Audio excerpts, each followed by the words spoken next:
Hello everyone, my name is Redam Balik and you are watching Balik Robotics. So, in this video, we are going to learn what is TensorFlow.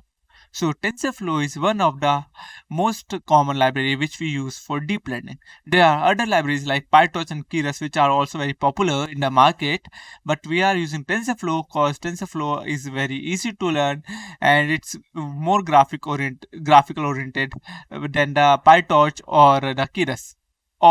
Although TensorFlow is based on made on the Keras, but TensorFlow is made by Google, and after that it was made open source. And this is the biggest point why we are using TensorFlow is like cause it's free and very easy, and you don't have to pay any penny for this. Okay, so now let's understand what are the merits of the TensorFlow.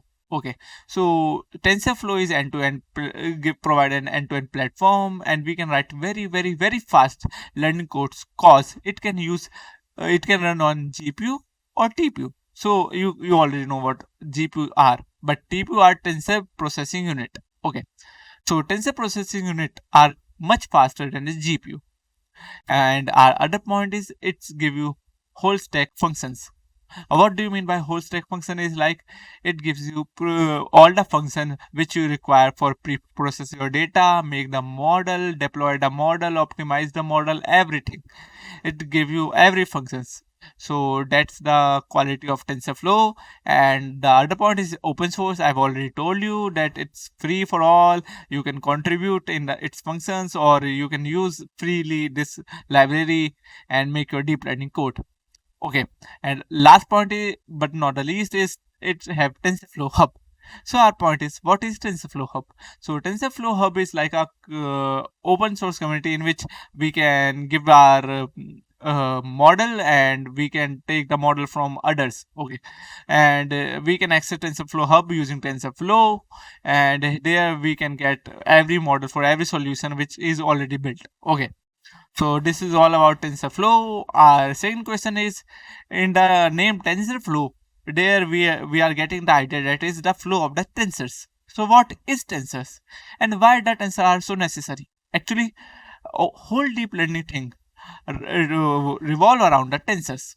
Tensors are the favorite part of the deep learning. Actually, important part of the deep learning. Important is the correct word. So I've already shown you this slide in the previous video. In this we have some input data. From input data we give it to the input layer, then we give it input layer, give it to hidden layer, then hidden to output, then we get the output. So it's not like that. It's like we can't give the images of the dog. Our deep learning model or our TensorFlow will not understand it.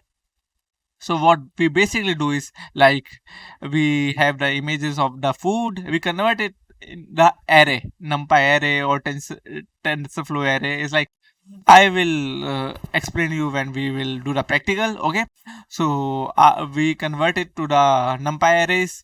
It's like arrays are the list of the numbers. If you don't know what the array is, so in the literal English language you can understand with the list of the numbers. Okay, so arrays, we have the arrays, NumPy arrays or the tensors. They are the same things. And like, so now what are the tensors? So tensors are the numbers. Okay, if you are taking only one digit like 3, 4 or 5 or 347, anything, then that is also a tensor. It's a zero dimension tensor. That means it does not have dimension. Okay, and we can call it scalar also. You have learned it about in your schooling. Okay, after that we have vectors. Vectors is one dimension array or one dimension tensor, cause it have only one dimension, 4 1 5 6 or 4 1 5 6. Okay, so after that we have matrix. Matrix is two dimension array or two second rank tensor. It have length and breadth. And we have then 3-dimension tensors, 4-dimension tensors, and so on. So tensors are the set of the numbers basically.